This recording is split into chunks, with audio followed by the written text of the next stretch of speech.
Olá! Hoje a gente vai mergulhar fundo em uma das narrativas mais cinematográficas de toda a Bíblia. Lá em Apocalipse capítulo 11, é a história das duas testemunhas. Uma trama de poder divino, de rebelião humana ao extremo e de uma reviravolta que é simplesmente de tirar o fôlego.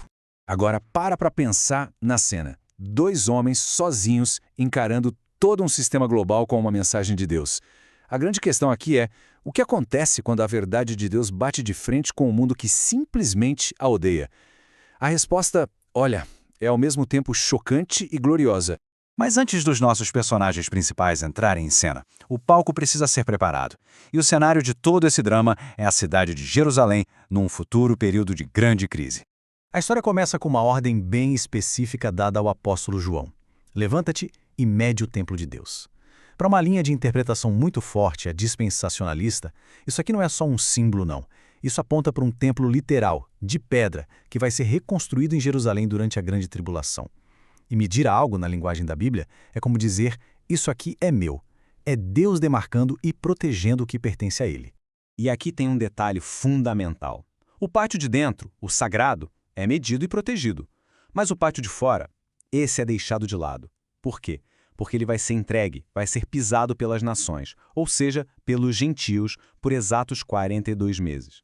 Isso já estabelece o tempo de conflito e o controle que o anticristo vai ter sobre a cidade santa.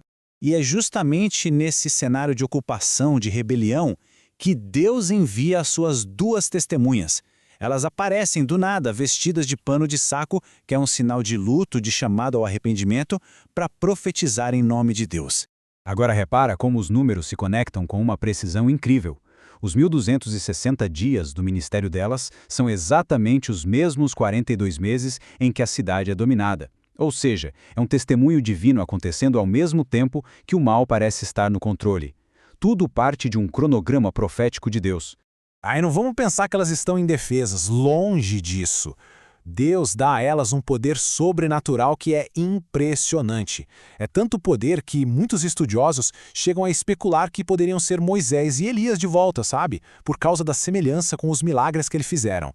Se alguém tentar fazer mal a elas, fogo sai da boca delas e consome o inimigo na hora.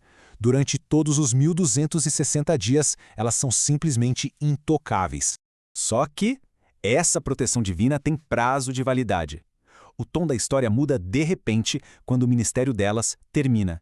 E o que acontece a seguir mostra a que ponto a maldade humana pode chegar.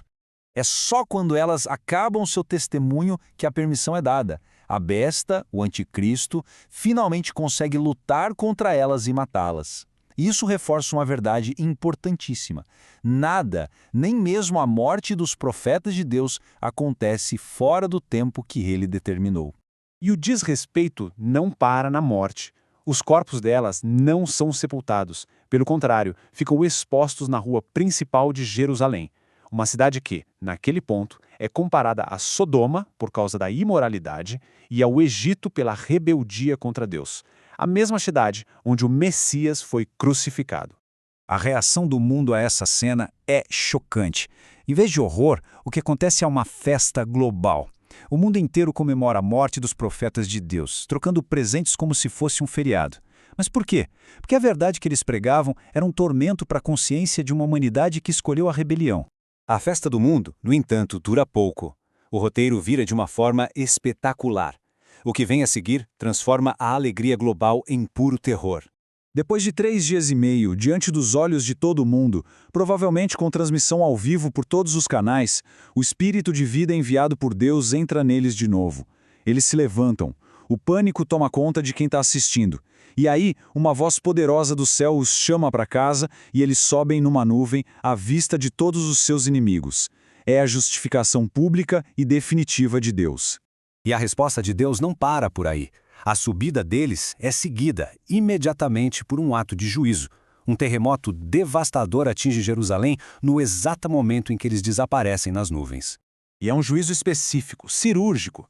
7.000 pessoas morrem e 1/10 da cidade desaba. O efeito é instantâneo. As pessoas que sobraram, aquelas que antes estavam festejando, agora ficam aterrorizadas. E, finalmente, deram glória ao Deus do céu. O poder de Deus se torna impossível de negar. Todo esse evento incrível das duas testemunhas serve como um prelúdio, uma abertura para o grande clímax de todo o capítulo, o anúncio final e decisivo que vem do céu. O segundo ai passou, e então a sétima e última trombeta soa, e o som que ecoa não é mais de juízo, é um som de proclamação, de coroação. É o anúncio da vitória final de Deus. E então, vozes poderosas no céu declaram o resultado de toda a história humana. Apesar de toda a rebelião, da ascensão do anticristo, da perseguição, o fim já estava escrito. O governo deste mundo é oficialmente transferido para Cristo, que vai reinar para sempre. É a declaração final de que Deus está no controle de tudo. E assim, a história das duas testemunhas responde à nossa pergunta lá do início. Quando a verdade de Deus confronta o mundo que a rejeita, o conflito é certo. Mas mesmo nos momentos mais sombrios, quando o mal parece estar ganhando, Deus sempre tem a palavra final. Ele mostra seu poder para proteger, para ressuscitar e, no fim, para tomar de volta tudo o que é dele. A soberania de Deus é a grande lição dessa profecia incrível. Obrigado por acompanhar essa análise.